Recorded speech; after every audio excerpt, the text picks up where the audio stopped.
Ok, merci, merci, merci. Bonjour, bonjour à tout le monde. Voilà, Naye, le Sosoto Solo là. Merci, merci. Je pense que ça me colle belé, tout ça, tout coup, t'en as raté. Il y a des vidéos, il y a politique, il y a Congo. Hein. La vie, quand même, étant pour la salle direct, boye, na YouTube. Concernant la situation, il y a Mboka. Dans le Belaka plus spiritualité, mais les lots. Je pense que le moment est allé vraiment important pour nous mais qu'un peu solo là. Na vidéo oyoyo, ezali vidéo ya randoté, ezali vidéo ya ko attaquer mutute, ezali ya ko répondre mutute. Mais na muto a se sentir un peu lésé, bon. Cela n'engage que Moko. Merci Sandrine Ntinga. Merci à tout le monde, mes photos solo là. Vous partagez vidéo. C'est très important parce que situation où ils ont Mboka et comportement ya diaspora, ils ont senga ba o ba lobaka, ba ya koloba, ba o ba lobelaka batu en face, ba ya koloba en face, biso to batu oyo to linga kozana simate to lobaka na simate. Bato ba misaka bilongi bata lobaka. Merci Freddy, on voit dans Nzimbo, merci na ML Congo. Merci à tout le monde. Naïto solo la tome un peu qu'on partage, il faut réfléchir. En fait, moi je vais réfléchir à haute voix. Ils allaient réflexion nangai, yo pozo la nango zali libre. Ya ko réfléchir ndongo lingi. Nazana liberté wana na droit wana ya ko réfléchir. Au moment où nous avons bitumba o to bundi to zako bunda to zako nyokwa ma nyomani Cyril Mandiango merci toujours moi na makamnenge zo kende zo senga to meka un peu ko solo la mais bandeko bao bakobeta libaku balimbisanga na vidéo oyo mais bo permettre ngai avant que to kota na mozindo na meka kobenga bakoko ya ngai milimo ya ko accompagner nga na vidéo oyoyo parce que bataki ezalaka mingi benga ndeko to meka un peu ko merci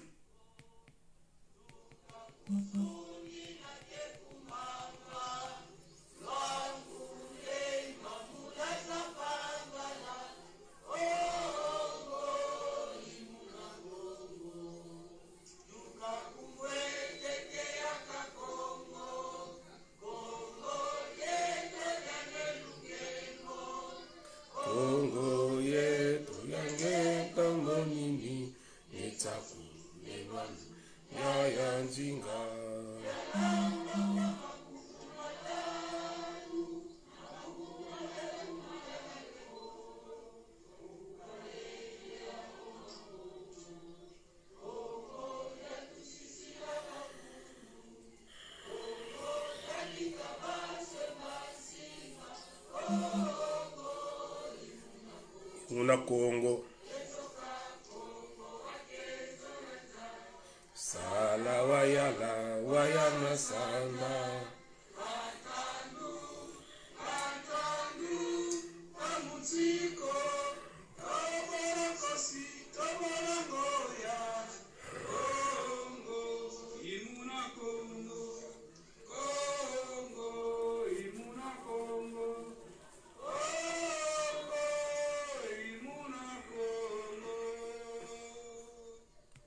Merci, merci à tout le monde. Merci JDT, Mamo Moulouba, Yangandeko. Merci à toi. Merci Donald Kalala Manongo. Ok, merci na bandeko nyonso ba coach menaza beje ba bengela ngai bata liba oya ba impoli o ba finga ka mingi nazana bango beje JDT Mamoulouba ingeta mikolebele Mamo. Voilà, donc bobenga parce que là on va réfléchir. Oyoyo ekoloba lelo ezali waiza oya lobaka spiritualité te o ezali moto mosusu aye koloba casquette mosusu na ye koloba donc bandeko oya kozala choqué oya kozala lésé c'est son problème à lui mais à un moment donné il faut toloba na ba vérité parce que makambo sozo le kana komba oyo ba bilobela musele kana na komba oyo façon makambo tambola na komba oyo tozalaka oyo et comme kotinda bato banana ko réfléchir ndenge mususu. Tout le monde se dit combattant, combattant, combattant, mais de réalité, ils ont l'acceptation sur le terrain que bah, combattant, bah, ça, les sous-soutés, ils s'en vont mettre un peu côté ventilateur parce que là, voilà. Juste avant de continuer, bah, tout le monde dans la vidéo, voilà. Merci, merci, Mamoumlou Bawetou. Juste bateau na photo wana ezali nini ya bulidi ya Congo te ezali drapeau ya royaume Congo voilà o benga étoile d'Israël, étoile de David, non il y a biso donc ya ma spiritualité te parce que bateau ba na photo vidéo image wana sima babia makamba bulidi ya Congo non ezali royaume Congo voilà donc bandeko na yeto meka un peu console la vérité. Ça fait un mois na zoya kolobate na meka un peu natala na diaspora comment makambezo leka total na mboka ndeni makambezo tambola. Mais moi je pense qu'à un moment donné faut avoir la vérité en face parce que ma sola bitumba oyo nengezo kende bande konanga trop de comédiens, trop de théâtre zo le kanaka ta komba oyo o etindi biso batumsusu tolo bapena ndenge Fabio kusanika baka tala kunteki tala kumamba donc to tieli kolomoko na kati moko bana bozo tala parce que trop de distractions, trop de buzoba pour kokota na loingo simbi mutu bango bazo continuer ko vivre ko lia ko sala ba kombo ko sala ko sala yo na yeto mais un peu ko solo là voilà c'est royaume Congo avec Ikai tout à fait bifaso la dame de fer bande ko situation zali ya mboka awa ne ko sola masolo ya spiritualité te mena ko sola masolo ya politique ya mboka. Ce sont deux choses qui marchent de pair. Tu ne peux jamais parler de la politique sans la spiritualité et encore moins la spiritualité sans la politique parce que les deux ils allaient ensemble. Mais bande ko situation moko tozomona na kene mulaite na introduction na ko tambala moko. C'est depuis 2019 na ebisa bino nga waiza na banda kolobake ba élection kozala te na Congo nga na loba yango le temps liban le mois liban ben poli ba ya ba finga attention tant to lobaka taliban ngolo ba muluba te taliban ngolo ba extrémiste yenge rasta Congo et d'ailleurs taliban étymologiquement parlant le mot taliban elingi simplement koloba étudiant ou élève. Bon, bah, nous sommes allés Christian Sosé. Tout le monde solo à Martin Fayou à les 15. Le mot taliban, en réalité, origine inango, le mot taliban, étymologiquement parlant, est lingi kolobaka élève to étudiant. Yango wana. Mais maintenant, ils ont connotation mususu, na sens péjoratif nango. Taliban et une connotation il y a extrémiste mais en réalité Taliban est un étudiant to un élève mais vu makambo les cas tout mindele balati sa bango forme moko ya mabe ba comme ça ba Taliban ba extrémiste mais origine ezali kolobaka étudiant mais na Congo tant to benga les talibans ce sont les extrémistes oyo azomona mabe yango mazokanga toujours fatibe o azomona nzalizo continuer mais yaye sino fatibe o azomona passe zo ya na Congo azomona be rero Félix aza ko sala mais mutona za ko ya toujours fatibe ton to benga ba extrémiste ba taliba ba tola parce que ba lingite muto ya ko loba ya ko ba vimoko ako contredire to ko attaquer ko critiquer Félix Tshisekedi de Wakanambe mais déjà encore une fois des choses de plus ngata on a bien Félix Wakanambe ezali insulte c'est-à-dire Félix Yakanambe jude te mamumulu ba ozana ko expliquer ce temps to baka wa mulumba wakumwanza elikolo banini Wakanambe da ole wala bande konanga baloba ebi ngolo banini donc ezali ba insulte na kati me batu ne balingaka te to loba ba komi ko traiter biso de tout le monde ba komi ko attaquer biso de tout le monde. na vidéo oyo na kolobela plus la diaspora ba combattant résistant na kolobela na vidéo oyo na kolobela la diaspora na vidéo oyo. Voilà. Donc c'est depuis 2019 na yebi sakabino ke élection kozala te na Congo na banda ko pesa no chaque fois les raisons oyo zola que élection kozala te. Première des raisons na pesa bino na bisabino ke Félix a sala deal na FCC que en 2023 il faut à soutenir président et candidat à FCC. Félix a zomo na 2023 banango ndenge nini. Félix a sala deal na Vital Kamerhe que en 2023 il faut soutenir Vital Kamerhe. Mais il y a Vital Kamerhe en prison. Félix, na Genève, a que le changement s'appelle Martin Fayoulou. Et ça dit qu'il a trahi Malobanaye. Félix a trahi Malobanaye Moko. Ça dit peuple a zelaye, a zong la Malobo ya Lubaka.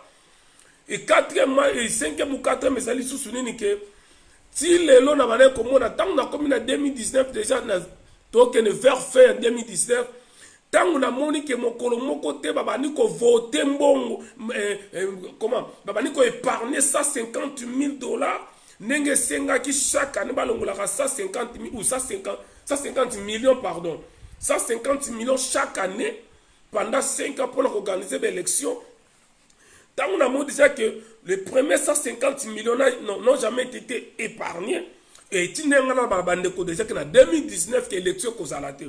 Et les autres les décors plantés que l'élection causale te bande konanga surtout comme en décembre Félix a retiré là 1 an donc une année juste pour nous travailler 2023 allait année moko ya ba élection mboka peneta ngolaka toujours na ba campagne na bani donc il y aura plus le temps ya ko travailler ya ko préparer mboka donc atikali juste na 2022 ce que vous avez en 2022 est-ce que Félix a mobilisé 1,6 milliard et quelques 1,7 milliard de $ pour l'élection.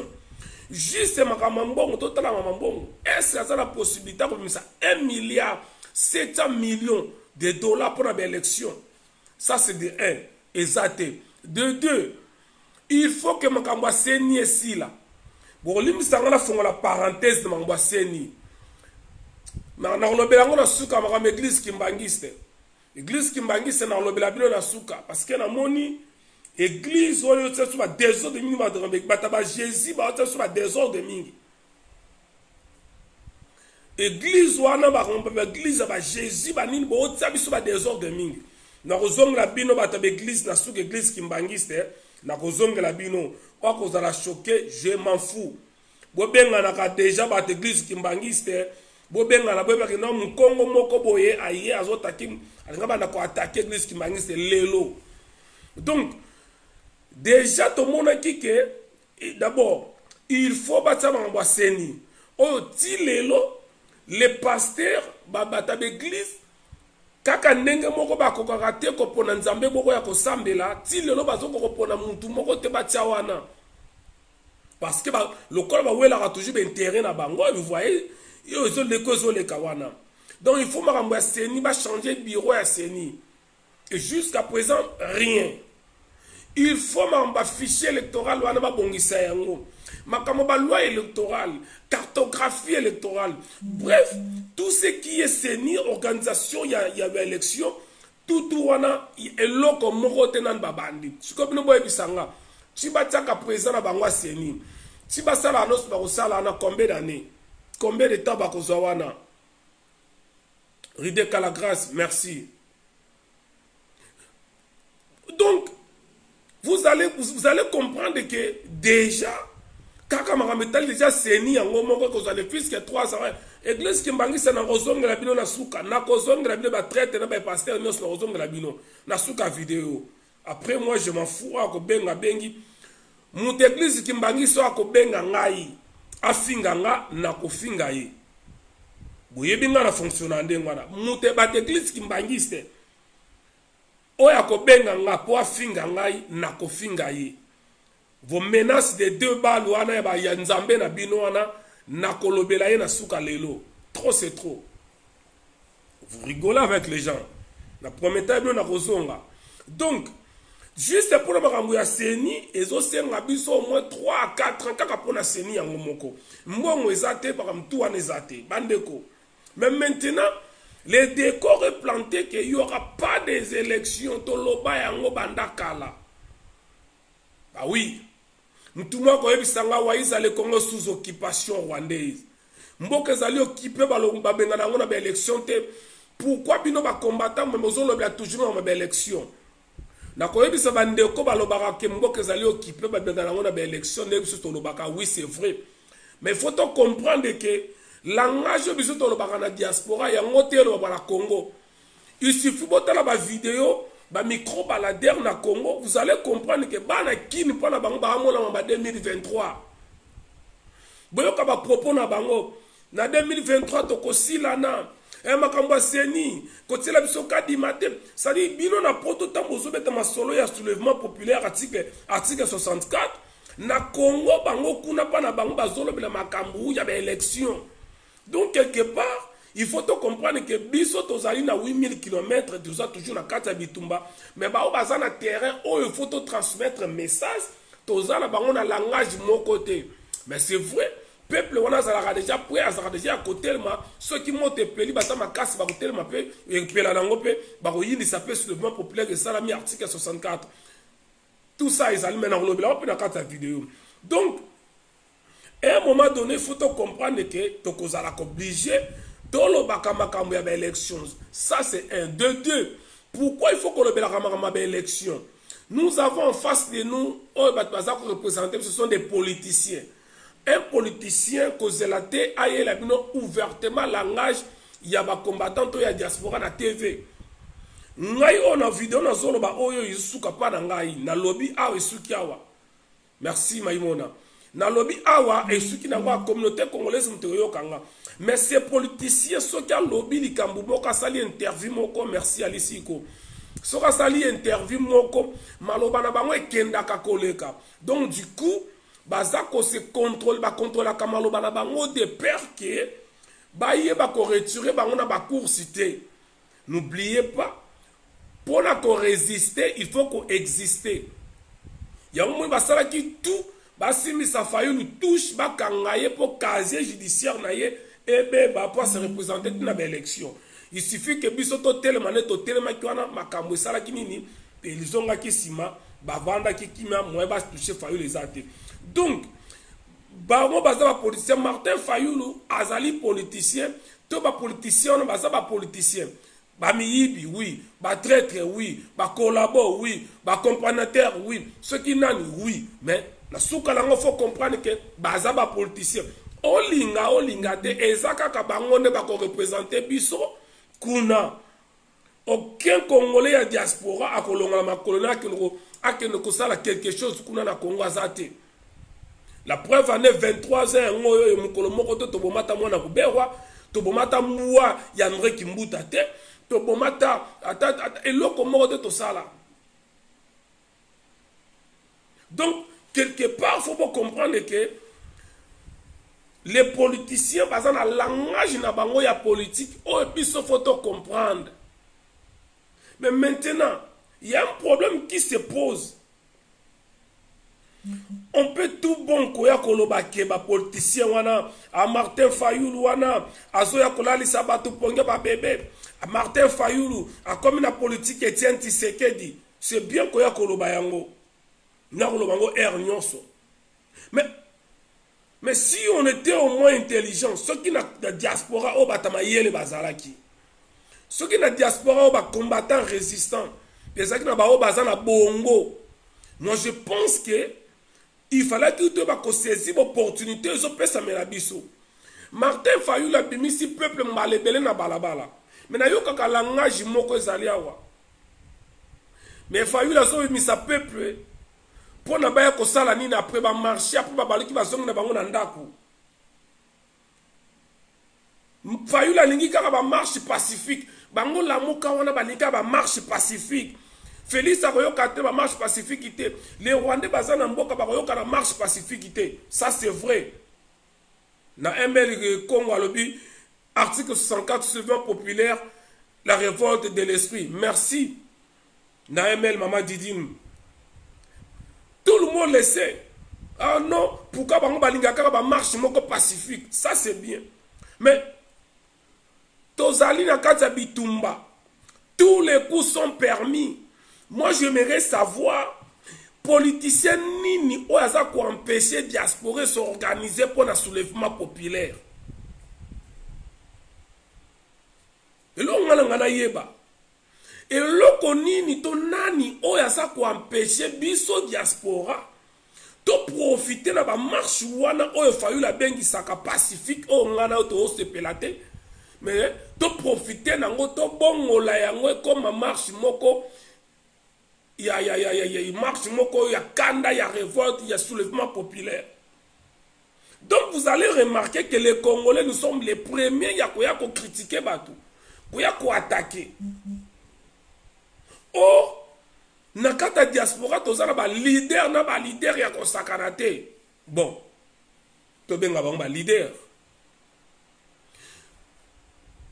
Mais, et là, on ne a pas empêché dans le groupe de combattants Awawa, au moins chaque groupe, pendant la marche pacifique, aye ba mobiliser au moins 50 personnes na Congo, na kati wana. Imaginez-vous ceux qui ba groupe, to ba combattants bazali awa, to s'organiser, to mobiliser 300 personnes autres quand ils sont dans la marche pacifique wana. Vous n'imaginez pas qu'à la partie, il y a 300 personnes qui sont au côté ça. On peut changer les choses. Nani wana za ko empêcher ba combattant ba ko bongo la marche pacifique na soulèvement populaire.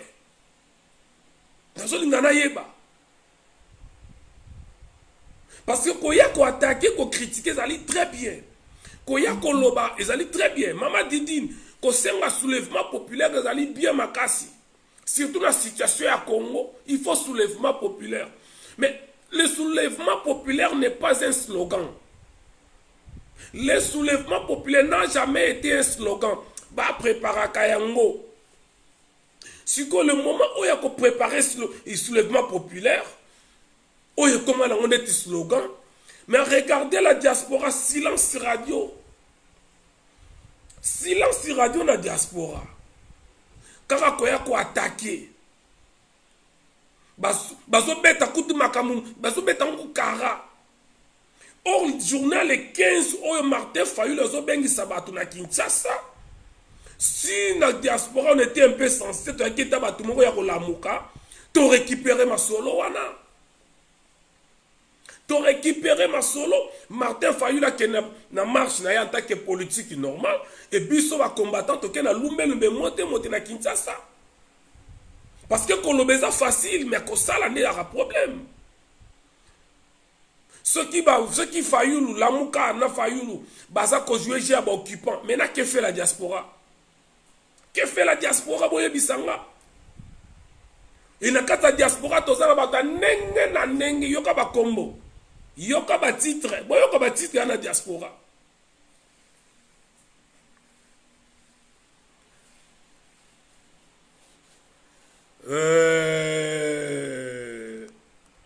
Natanga Zorobile Lingeta alobi article 64 eza na constitution eza slogan te.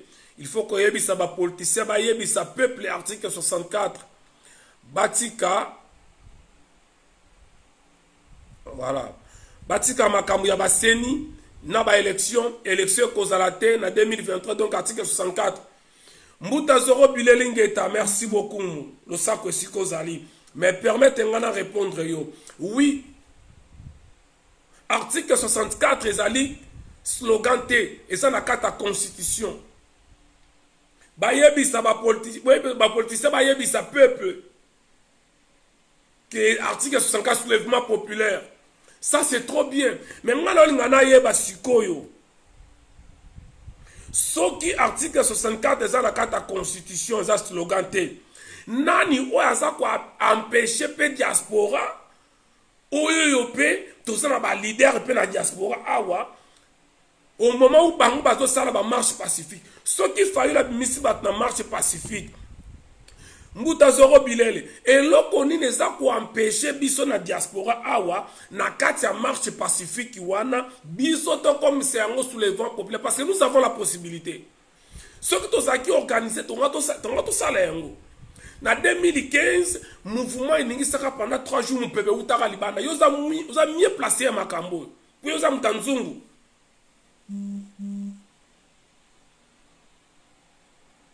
yo oza muta nzungu yo oza na comment ça s'appelle oza na bachiffre ya komba oyebi makambo na oloba nani oyo aza koempêche biso mbuta zoro bilele yebisa ngai nani oyo aza koempêche biso nani aza koempêche biso ke tosala soulèvement populaire mbuta zoro bilele abi oyebi na 2015 oyebi esika esuka na 2015 esuka kitoko pourquoi parce que Hippolyte Kanamba laisse Joseph Kabila alingaka modifier constitution article 220 alinéa 3 akoka kosala yango te.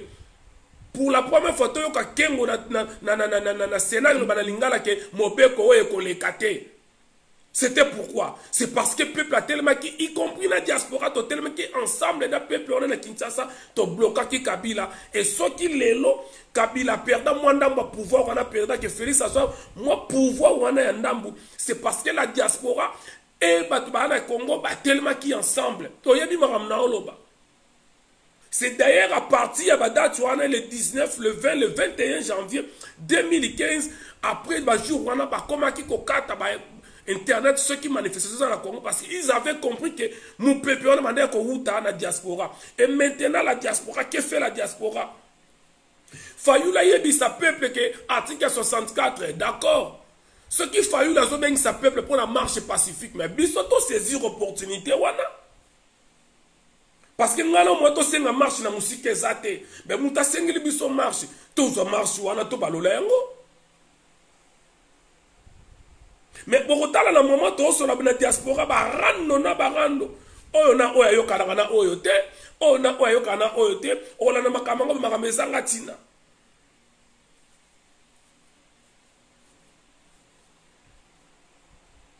Vous comprenez? Donc pour nangai, mais à élection mais élection kozalate. Et d'ailleurs bande koti kana bisabino. Ah, fidèle, le pays est occupé, mon frère. Tu as ba élection, ba occupant. À tout une question. D'accord. Non, c'est plané pour poser une question pour permettre un peine à l'oba. Fidèle, merci Mingi. Le pays est occupé, c'est occupé, l'élection n'a pas occupant. Non, parce que Mboka est allé occupé et Kenaka, Babik Balroulango n'a pas élection, d'accord. Et vous pensez que Makamoto, le Bao Fayou, l'a bien voté.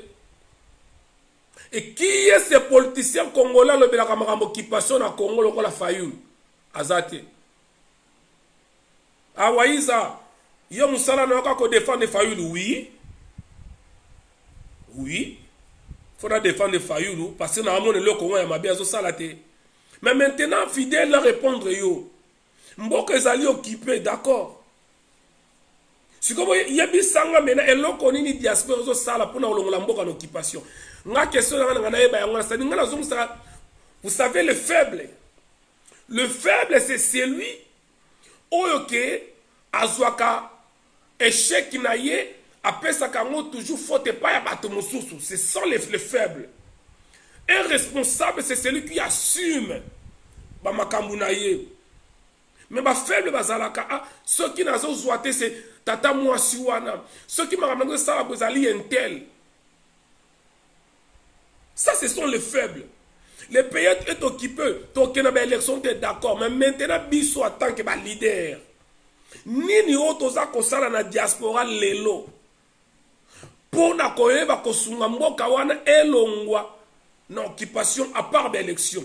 Ce qui est l'élection kozala te boyebi sangai nini o diaspora za kobongisa. Juste ba idée, même organisation mon boye ya mukie rien ezaté. Je suis mieux placé s'il y avait une organisation au sein de la diaspora ngana yeba. Puis na ngala zala wana mes alités. Ndekonanga fidèle, c'est bien ya koloba ke mboka zali occupé. Oui ça on le sait. Il faut to bandela kayango. Il faut toujours kobandela yango. Merci gala wana kolobelango.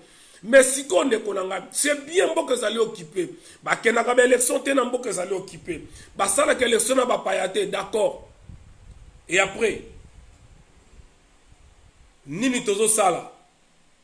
Pendant que l'on a en occupation. Parce que Fayulu a sala, oh, il y a yépi en tant que politicien. Yépo na yé, azaba démarche, il y a sala, pendant que l'on a en occupation. Ou on a démarche à Fayulu, bah, Muzitu, il y a la Mouka, ou on a bango. Yo koya ko attaquer mutu azo salati yo sala ya yo etama ba yo sala ya yo na ole bilaka fidèle na bila biso nyonso quoi boya ko attaquer ba politicien te bazo salate mais bino pe bo sala bo travailler qu'est-ce que vous faites lelo eloko nini ne konanga fidèle soko bengisi ba congolais oyo pesi likanisi biso awa na poto awa na lobango biso bata combat fédéré ponga na fédéraliste nazali moko ba initiateur ya combat fédéré tangu to yaki na makanisi to yo to bisino ke bandeko banguna na biso ba changer forme bitumba tangu ba wande ba yaka na Congo bazalaka na Kinshasa et puis na est ya Congo lelo ba wande ba Congo na Congo mobimba c'est-à-dire pour la ko attaquer batouana il faut to panza na Congo mobimba et pour la ko panza na Congo mobimba il faut ko za ba kolo mabele bo solana bango bo former ba base ba groupe armé dans chaque pays dans chaque province to yeto ebisino que faut to banana ko fédérer combat to bana confédérer combat to créer to pesi de idéologie to le bignonso fidèle aux alliés mieux placés sur autant que nous avons na kati ya combat fédéré mais na mono za na kati na zoro bidel o azali misise ya combat fédéré ko expliquer yo mais tant to yaki na likanisi wana tant to yaki na likanisi wana nani wa telemela kibiso mais si kaka ba congolais ba combattants ce sont des mêmes combattants eux ba yebisa kabino ke mboka zali occupé ba fongola ba longola mboka l'occupation na ba élection te mais to yaki na likanisi pour na kolongola mboka na occupation na bitu na stratégie de soulèvement populaire mais les mêmes combattants les congolais ba telemela biso tozolia mbonga ruberwa tozolinga toka bola combat tozolia azoro bilele nenga zawana iye mutazimbongo wana mwasi na emasawa mutazimbonga ruberwa akotisi pa ya zoro yo waiza bozoye bate mbongo bozoza mbongo euta Rwanda ba créer makamu nyonso ba ko créer tout simplement parce que makanisi wana euta ke pa ya groupe moko ba combattant. Vous avez tous vu comment on était vilipendé, crucifié pendant 9 mois. Heureusement, ba tête au tieli ba ba tieli libende. Ba maintenant, mutaya na likanisi me bino boboyi. Mutalo ba boye bino bolingi ngote. Bon, si ko so na nga ko soutenir na ko soutenir nga Fayulu, oh waiza yoza combattant, tika ba politicien. Mais na yaka na likanisi biso to yaka na likanisi ya ko sauver combat o ya ko makanisi ya malamu o na des années na tina diaspora, ba nan ba telemela biso. Toujours les mêmes combattants. Alors à un moment donné, il faut mitou ya ba te salaka.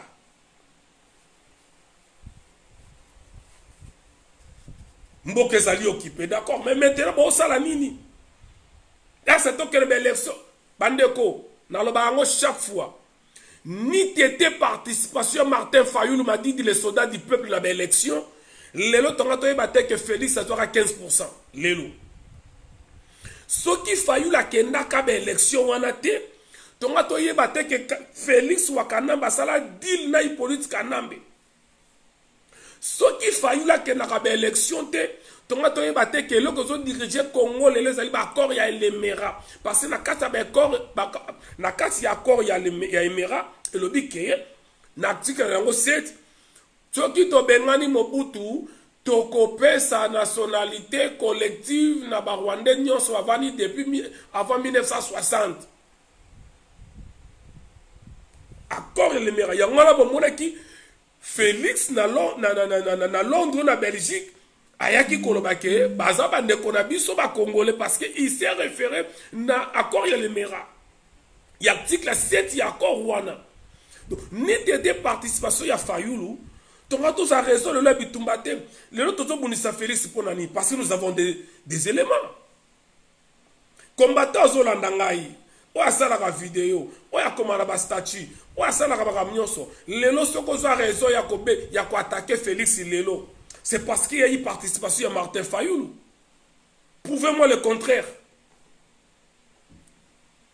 Prouvez-moi le contraire. Ni t'étais participation ya Fayulu à l'élection combattant n'engara le balissus n'engara atake Félix n'engara koyeba ke Félix atekaki mboka asalaki bakor parce que ceux qui Fayulu akendaki te pengo kozalaka ke élection ya Félix na Shadari match facile match ngozala facile que tout le monde va annoncer tout à fait normal. Félix a gagné Shadari talaka Emmanuel Shadari mais il a fallu la participation ya Mafa ya Fayulu pour te comprendre makambo nyonso oyo Félix asalaki. Donc quelque part ce qui participation ya Fayulu à l'élection c'est là qui m'a bé. Donc je dirais que c'est un mal nécessaire. C'est un mal nécessaire. Oh le pesa ba combattant lelo pendant 3 ans on a attaqué Félix parce que il y a eu un Moutoumoko Martin Fayulu qui avait accepté d'aller dans ces élections. Voilà. Donc ceux qui Fayulu la kendakate, ils auront oublié le mot sur la vidéo Tembuta. Ceux qui Fayulu la kendete, bah tonga to ebate que Félix a teka kimbo tonga to ebate que Félix a ça na ba corna ba Rwandais. Tonga to ebate que a fait 15%. Il a fallu la participation de Fayulu. Donc quelque part ce que Zali m'a bien participation naie, mais bon que c'est un mal nécessaire. Il faut qu'à Kendewana. Mais maintenant il y a un problème qui se pose. Moi je le sais très bien. Je le sais très bien que ceux qui va ken na élection wana, ce élection salami Fayulu amata akita ata gagné par kotika lekate. Ça je le sais. À une seule condition, non pas sa condition en haut.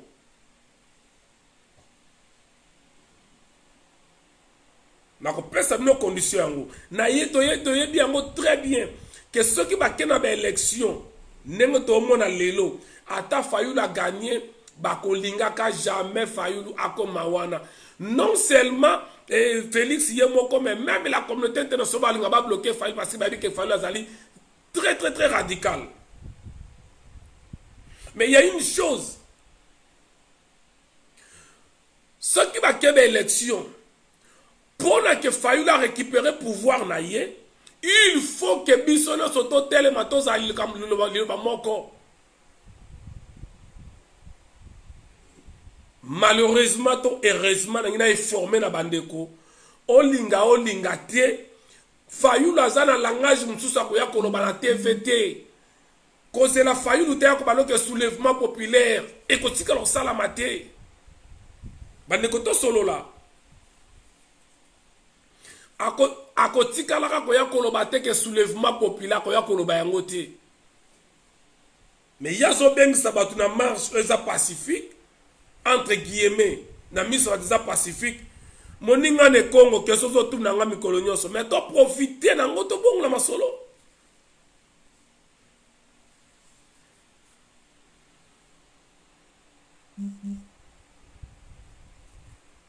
Ah, Zoro Bilel fana tanga makambo komi mbuta.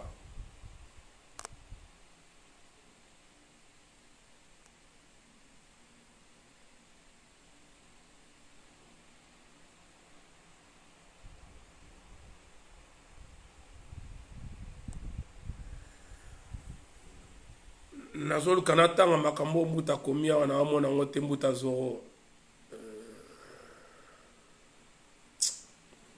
Bon, voilà. Donc bandeko, c'est facile ya koya ko accuser, c'est facile ya koya ko condamner, c'est facile ya ko balosto oloba. Mais par contre, oui, il se kinkela. Par contre, mitala obi soko si musapi olaksa mutu musapi boye olaksa musapi boye moko oh non c'est tika les otala yo. Nous devons prendre nos responsabilités. Biso tous a responsabilité na biso to saisir l'opportunité wana. Mbuta Zoro oyebi combien photokutana na Fayulu oyebi.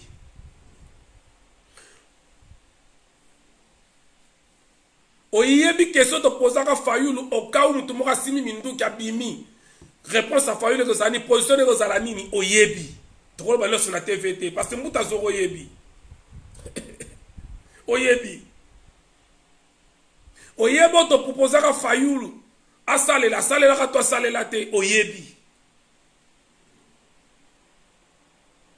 Merci Moninga de Congo. Donc le problème est que ça ne sert à rien. Il y a quoi attaquer. Botika ba politique, c'est ça la politique na bango. Botika bango la politique. Olingolinga te politicien cause la kaka na langage politicien. À cause de jamais langage ya biso. Mais cela ne veut pas dire que na cessé azako travailler ensemble na position na biso. Naza a na bateke makambo Fayulu lobby boye to bata falte nazo ba no ndenge zalaka. Ko kansate so mutazolo bila makambo ya marche pacifique na TV que na CCP kazaka pacifiste.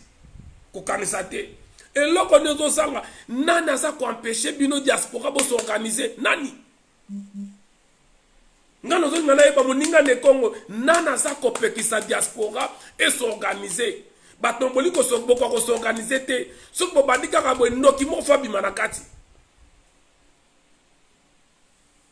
Ceux qui vont dire que l'organisation est dans 4 nabila ndoki fabima kabando ki bazanga kati ndoki fabima. Organisation mo resimba ka ceux qui bandi ka likanisibo bande ko kaka biso mo na combat na zolo bango chaque fois wawa to bandi ba combat fédéré.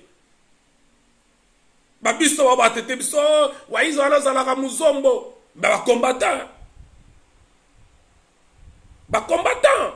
Waiza zala muzombo te waiza zolia mbongo mwasi azoro kasi ezo utapana bango bazoko tapana bango bakoma travailler na Ruberwa mutu bazo azo sala bino audio ya 15 minutes sur les mensonges fondés dans ba mensonges to bandi masola fédéralisme to bito ko banda ko fédérer combat pour na ko libérer Congo. On nous a traité de tous les noms.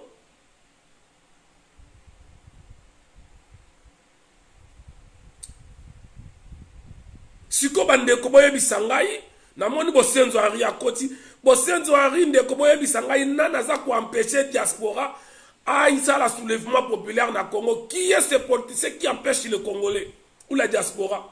Et là on est ça ko empêcher biso diaspora na ba marche pacifique wana o fayu la zo senga o biso to moni que ça ko lalisa pour sa peuple biso to bi que non fayu la comme na jia feli ya IDPS. Fayula comme ko jouer ya nani ya Itanti Sekedi. Fayula comme ko jouer ya occupant. Fayula za ko lali sabatu. Ye fayula linka ba marche pacifique. Pour la nini te na kata marche pacifique wana ba combattant bo s'organiser na kata wana bo bimisa. Mais vous avez leader, yo ka ba komo ba tite zalia. Nous avons des colonels, nous avons des généraux, nous avons des majors, nous avons un greffier international Edi Bolombo, nous avons des commandants, nous avons des capitaines, nous avons des prophètes, nous avons des professeurs, des directeurs, des avocats, des journalistes, tous na ba casquette nyonso na kata diaspora na ba combattant. Qui vous empêche ya ko infiltrer ba marche pacifique wana nani? Vous êtes incapable de mobiliser même 50 personnes, mais vous êtes les premiers à attaquer Kolobakena. Fayula Zola Lissabato. Qui vous a empêché de mobiliser Bato? Qui? Dites-moi qui? Le 15 septembre, Fayula Bengessi peuple se prendre en charge. Le 15 septembre. Le 15 septembre à Kinshasa, Fayula Sali Parnaye. A Bengissi peuple bakita Congo mobimba. N'est-ce pas que Zali élément déclenché pour le soulèvement populaire? Bolinga ba munogoni. Fidèle. Nekonanga fidèle. Olingi Fayula ba ala ba munogoni. Ala ba kenon le 15 septembre soulèvement populaire. Bomone ngo wapi le ma wapi. Bomone ngo wapi c'est le mama wapi. Merci maman Mimi. Radio TV Bonsomi. Bon, mon ngo wapi un leader n'a rien que la faillite na mboka abima na niveau ya mboka nezo keneboye o ba groupe armé zali belé a examiné que no soulèvement populaire les 15. Bon, mon ngo wapi Mais aïe, à utiliser le terme, le langage politique, il y a diplomatie, il y a dit que non, les 15, peuple Bimalanzela ne peut pas se prendre en charge. Il a tout dit. Il a tout dit. Il a tout dit. Yoshiko Zali, mobiliser partout. Bossal doit s'organiser. Ceux qui ont waïs, ils ont 5 personnes. Na nenge nanga. Maman Mima a 5 personnes. Bivaso a 5 personnes. Alice a 5 personnes. Mbuta Zoro poza Kisimbi. Yoro Misata 30. Poza Kisimbi. Mbuta Zoro Bimisita 30 personnes. Moninga ne Congo Bimisita 40. Fidel Bimisita 60. Odombo Bimisita 15. Et Bokecha Bimisita 50. Baliangana Bimisita 10. Et Nani Susu. Shekina Katala Bimisita 15. Yoka Bakombo. Ezebele. Natanga nani? Nani? Patrick Fonza Bimisita 40. Nani? Boye Bisanga. Boye ba combattre belé. Mutu moko vient nga di maintenant ma Bimisita 15. Mutu po Bimisita 10. Vous ne pensez pas que soulèvement populaire est ça là? On est ça mais par pied beaucoup tani bo sololi. Tu mobilises à 300 personnes, tu invité par une marche à Fayoulou. Bolingi Fayoulou à Salanini. Le Congo n'appartient pas à Martin Fayoulou, m'a dit. Je suis désolé. Le Congo appartient à tout le monde. Ah oui, maman Mimi. Le Congo appartient à tout le monde. À Sengi Pepe mais se prendre en charge. Yo dans la diaspora, ils ont critiqué. Mais tu fais quoi en réalité pour se prendre en charge? Moi, je fais ma part, mais j'ai mobilisé pour les 15. Et d'ailleurs, les 3 OEO, tous en réunion, na jeunesse, il y a la Mouka, à Paris, pour la conseiller ma stratégie, pour la marche.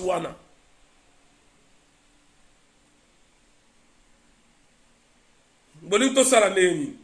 Ngai na kokende réunion wana, je suis invité. Donc, il a pas sali kanisinanga.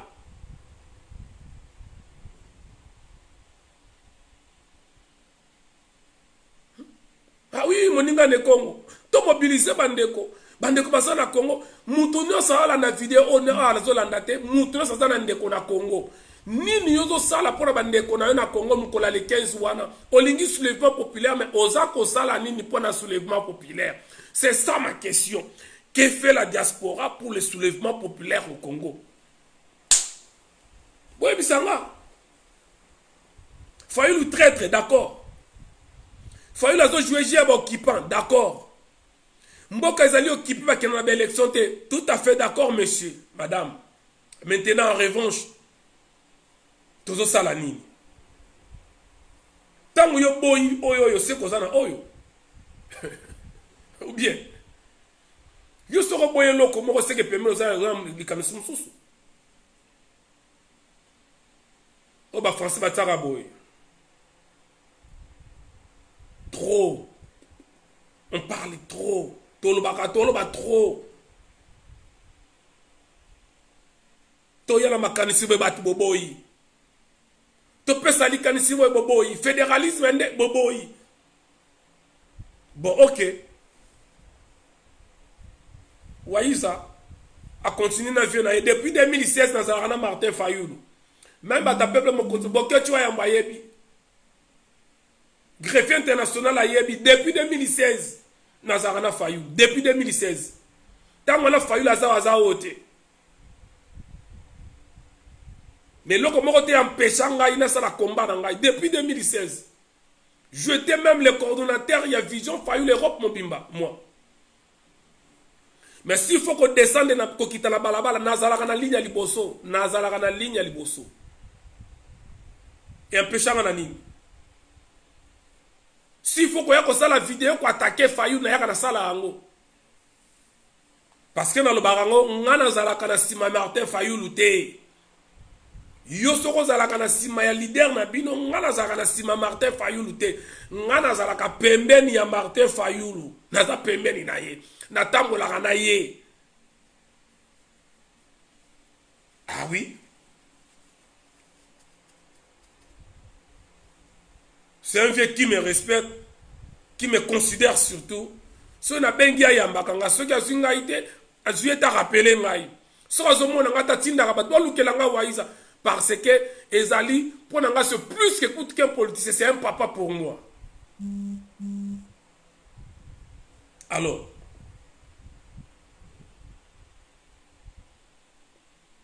siko bolingi ndenge nini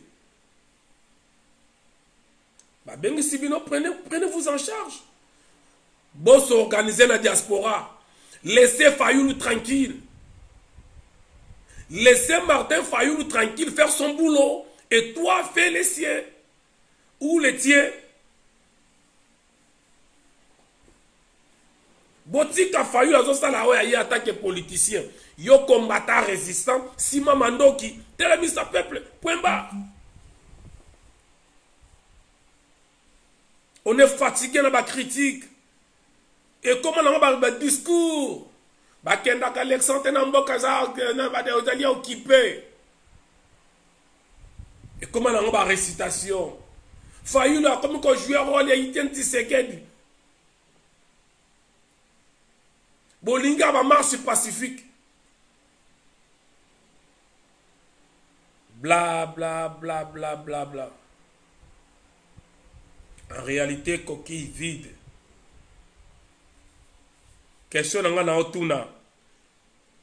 Qui est ce politicien qui empêche la diaspora de se prendre en charge? Nalimboye Bisanga. Qui empêche la diaspora de se prendre en charge? Qui empêche la diaspora de faire le soulèvement populaire au Congo? Qui? Qui est ce Congolais de la diaspora? Il y a des soulèvement populaire va empêcher ça la Congo. Nani? Arrêtez dit, arrêtez. Arrêtez Botika Biloko, Botika. Botika Biloko wana. Laissez Fayoulou tranquille faire son boulot. Soromoni a fallu les aliments. Mais il doit faire ça moussala na yo. 23 ans, André Kimbuta yo wana na millions en Afrique d'ici du calme. Ba combattant pour en Afrique d'ici na André Kimbuta. C'est quoi ça? Oh. Félix Ayaki Awa. Félix. Là. Na 2021. Fidèle yo zalakiti. Ngalo to kimbamba nde konanga fidèle. Mbuta zoko bilele yo bakangelo kola muyibi. Awa na poto awa. Oyibate, ofinga mutute me bakanga yo kola muyibi ala poto awa. Fidèle ngana yo to kima lokola ba miyibi awa. Il est 17 dans les 18. Au moins, à combien de Congolais? Combien? Mon ninga ne Congo, ça là, qui nous a les 17, les 18. Bon, mon combien de Congolais? Bon, mon qui combien de Congolais? Félix Awana Poto, Paul Kagame. Bon, mon combien de Congolais? Combien? Et toi, tu viens me dire que Fayoulou la Zola Lissabat. Et toi, qu'est-ce que tu fais? Tu fais quoi? Nazo tout nabino Félix a sali 2 jours na Paris. Bastion ya combat. Siège à combat etikala. Moni combat na monde etikala la Paris. Ça je vous le dis. Mukolo Paris au 4 combat sili. Mukolo quelque tête na combat na Paris ba koloba lisusu te combat sili. Mais Félix a sali 2 jours. Bangona Paul Kagame awa na Paris. Pour monnaie combien de personnes? Combien de personnes? Awa kuta zalaki abo grossa lelo kote bona musika. Qui empêche la diaspora? Qui? Boye bisanga nani? Mutozo la nanga yo banaki likanisa soulèvement populaire nana pekisa ki yo. Incapable de ressentir 5 000 euros. 5 000 euros, incapable. 5 000 euros, incapable. La diaspora. Incapable de ressentir ne fils que structure à part, mais ça la structure est simple. Incapable. Mais il y a un titre. Incapable. Incapable de ça le mouvement est calme.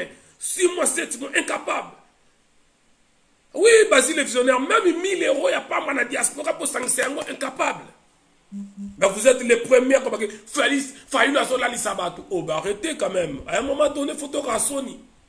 À un moment donné, tu as Sony.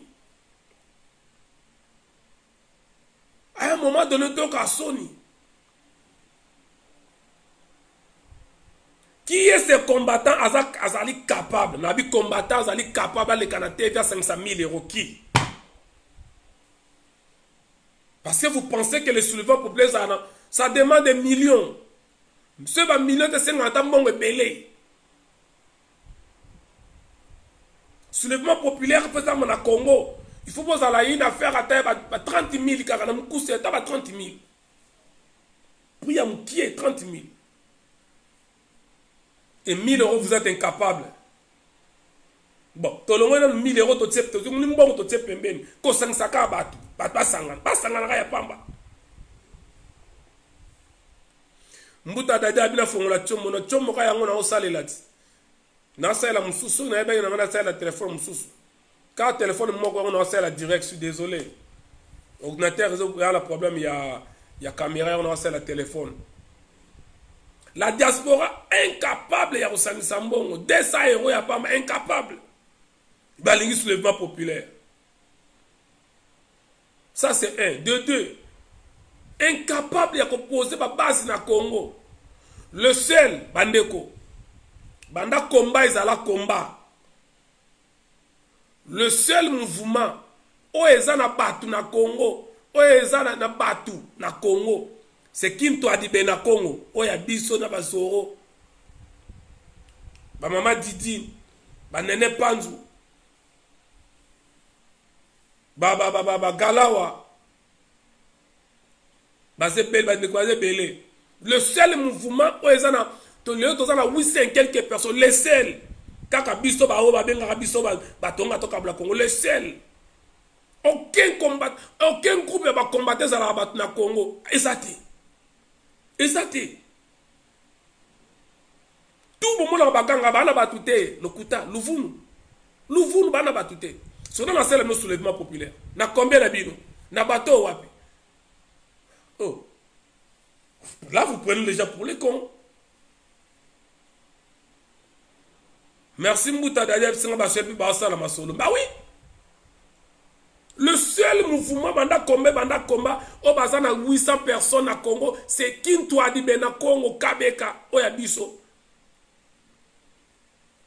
Et vous pensez que Nga Waïza, ah, Mouta Zoro Sanga Bana Masouba populaire, ça, na Congo central. Et Souki. Après. Et bon, on a Kassai. Bon, on a Katanga. Kinshasa, d'accord, Zepé, Congo, influence, Bandouni, d'accord. Et bon, on a Équateur, na Kisangani, na les deux Kivu. Donc, avant qu'on mette ma soula sur le populaire, commencez d'abord à vous organiser. Commencez à vous organiser. Arrêtez de Fayoulou. Laissez Fayoulou tranquille. Laissez Fayoulou tranquille. Il fait son boulot. Yo salaya yo. Bino salaya bino. Laissez Fayoulou tranquille. C'est un politicien à cause de la politique. Il passe à la télé. Zolo belango dans le langage politique. On sait que l'élection cause à la télé. Et encore, bandeko. Voilà. Mouta a corrigé en Kabeka, tu as 2200 membres. Na Katia, il y a Congo central. Tina na Kinshasa, Tina Bandundu. 2200 membres. Et en plus, Bandeko, Fayoula a dit que l'élection cause à la télé. Mais il y a un problème, il faut qu'on pousse Tilomba ça la faute. Il faut pousser Tilomba ça la faute. Bajara ba marche wana hein. Ba kobeta masasi ba même si ba kokufa, je ne souhaite pas. Mais tu es venu à fonctionner. Ba lacrymogène, ba kobeta batu, ba ko agresser batu. Tout ça est allé pour qu'on bébé sa image à Tilomba comme mais ça la faute.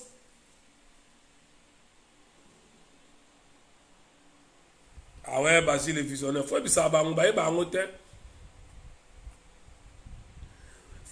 Fayoulou, azoluka kaka, asimbisaka Félix touche. Nenge moko to simbisaki, ipolitika nambe touche banda 2015. Ti eloko tina ke elongwa, parce que mukile comme komona baza ko beta bazo bomba tu mingi na ba marche. plus ba marche ça na Congo, plus Félix a kosala ba faute. Ça boye ba bon. Bilo mususu tu ngam na lobby yango arrêter ce pe bango ya ndengwana mais pour nga ndengwana. Bazo pousser Félix na ba faute. Alors ça là ba faute, azo gafe mingi. Ko beta batu ko kufa kanda batezo matamale malembe puis ba marche alors ya mikolo ebele. D'ailleurs na oluka président mikolo fona bengaye, il faut qu'on multiplie ba marche et nous sommes là biso batoloka ba waiza oyo na koyaka toujours ko mobiliser peuple congolais kuna batelema. Il faut pousser Félix Wakanda mais na ba faute na ba gaffe. Alors laissez Fayoulou faire son boulot, s'il vous plaît. Laissez Martin Fayoulou faire son boulot. Yo combattant, résistant, la diaspora.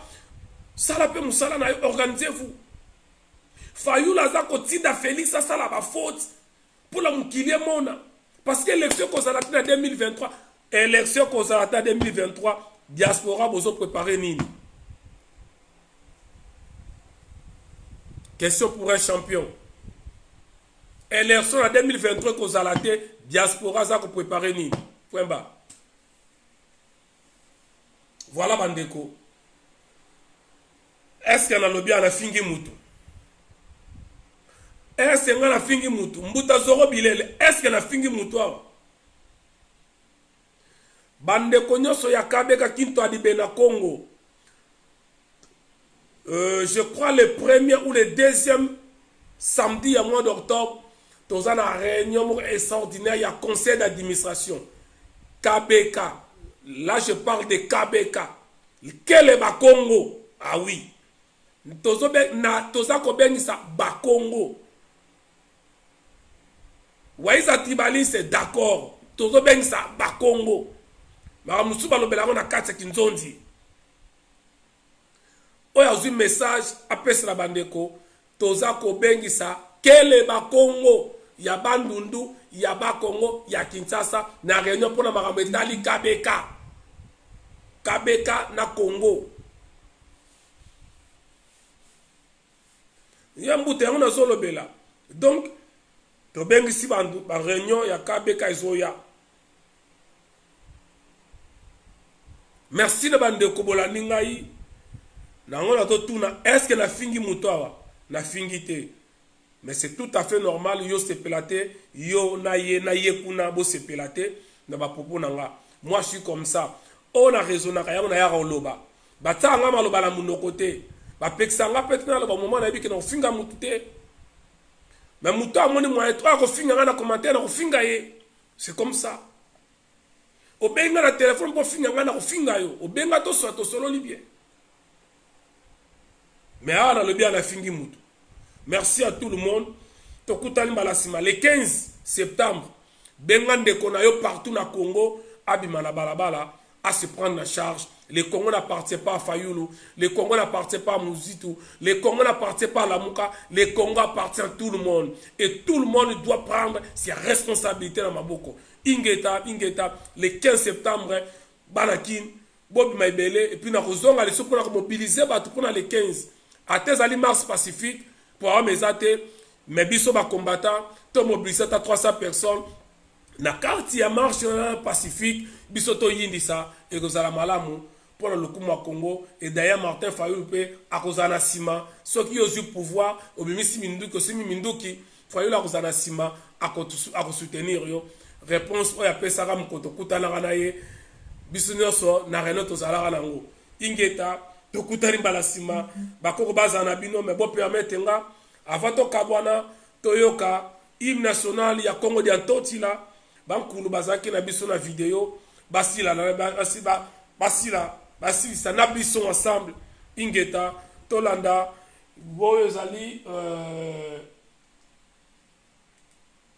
hymne national ya bankulu ingeta